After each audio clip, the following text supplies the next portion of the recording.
Tantor Audio presents A Betrayal in Winter by Daniel Abraham. Narrated by Shah. Prologue. "There's a problem at the mines," his wife said. "One of your treadmill pumps."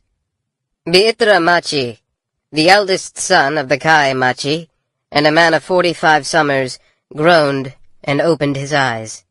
The sun, new risen, set the paper-thin stone of the bedchamber windows glowing. Hiyami sat beside him.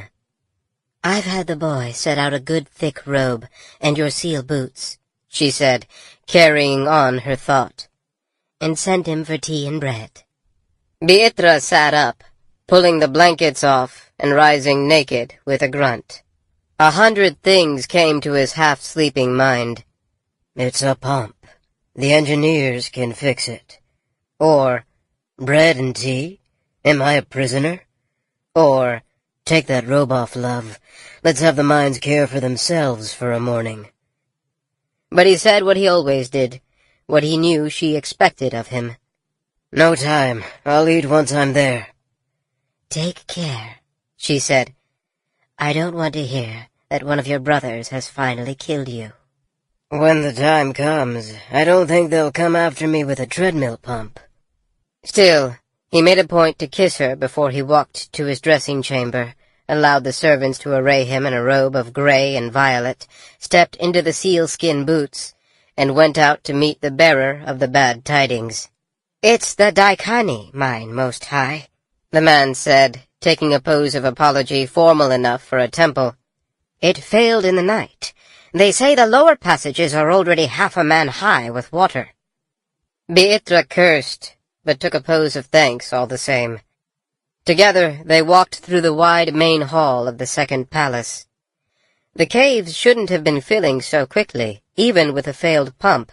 Something else had gone wrong.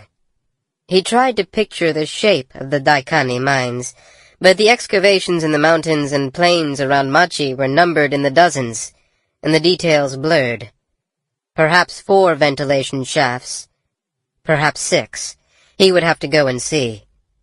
His private guard stood ready, bent in poses of obeisance, as he came out into the street. 10 men in ceremonial mail that for all its glitter would turn a knife. Ceremonial swords and daggers honed sharp enough to shave with.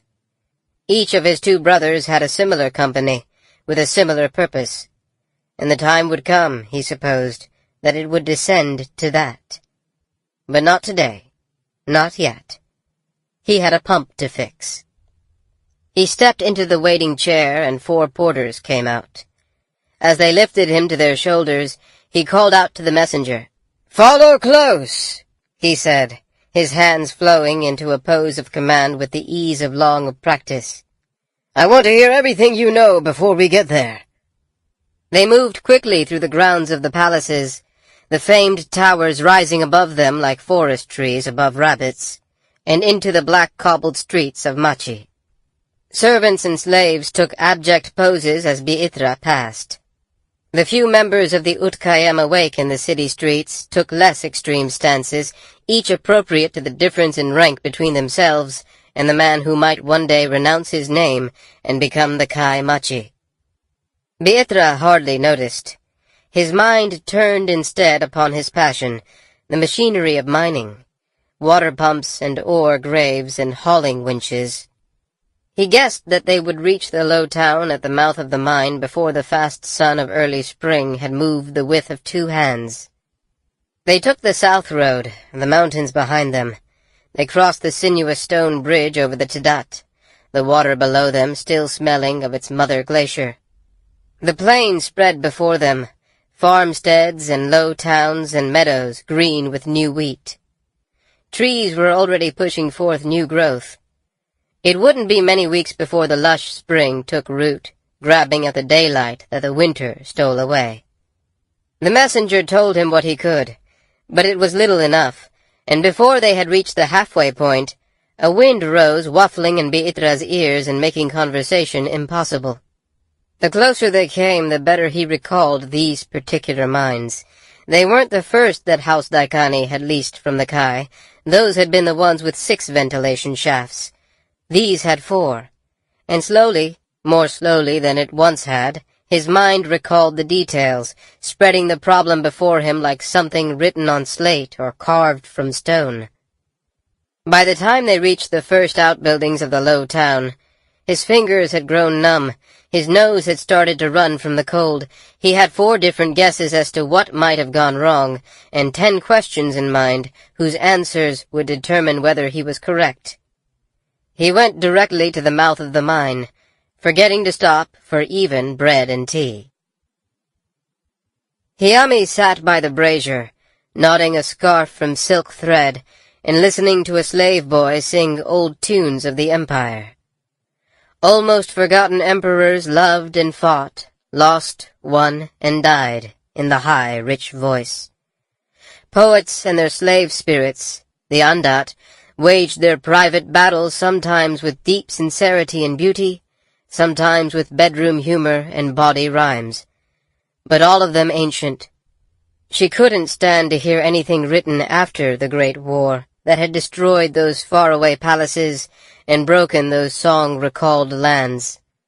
The new songs were all about the battles of the Kaiem, 3 brothers who held claim to the name of Kai. 2 would die. 1 would forget his name and doom his own sons to another cycle of blood. Whether they were laments for the fallen or celebrations of the victors, she hated them. They weren't songs that comforted her, and she didn't knot scarves unless she needed comfort. A servant came in, a young girl in austere robes almost the pale of mourning, and took a ritual pose announcing a guest of status equal to Hiyami's. "Ida-an," the servant girl said, "daughter to the Kai Machi." "I know my husband's sister," Hiyami snapped, not pausing in her handwork. "You needn't tell me the sky is blue." The servant girl flushed, her hands fluttering toward 3 different poses at once and achieving none of them.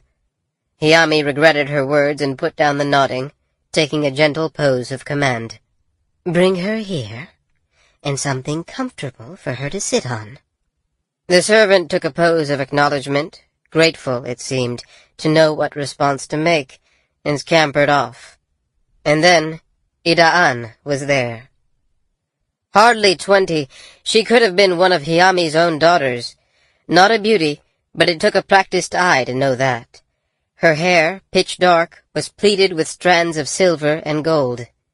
Her eyes were touched with paints, her skin made finer and paler than it really was by powder.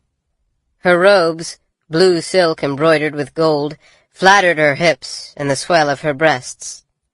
To a man or a younger woman, Ida-an might have seemed the loveliest woman in the city. Hiyami knew the difference between talent and skill, but of the pair, she had greater respect for skill, so the effect was much the same. They each took poses of greeting, subtly different to mark Ida-an's blood relation to the Kai, and Hiyami's greater age and her potential to become someday the first wife of the Kai Machi.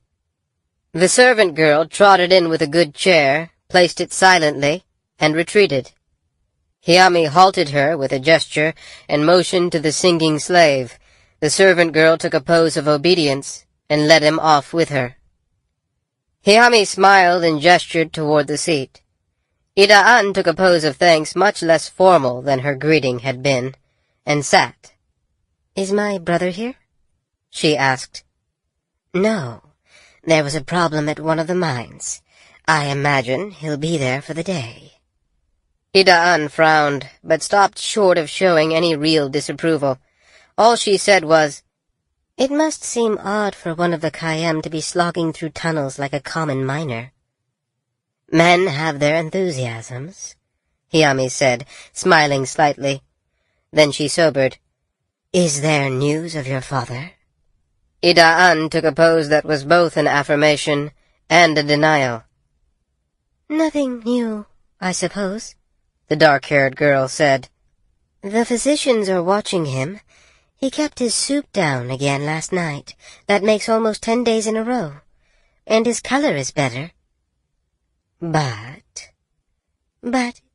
He's still dying, Ida-an said.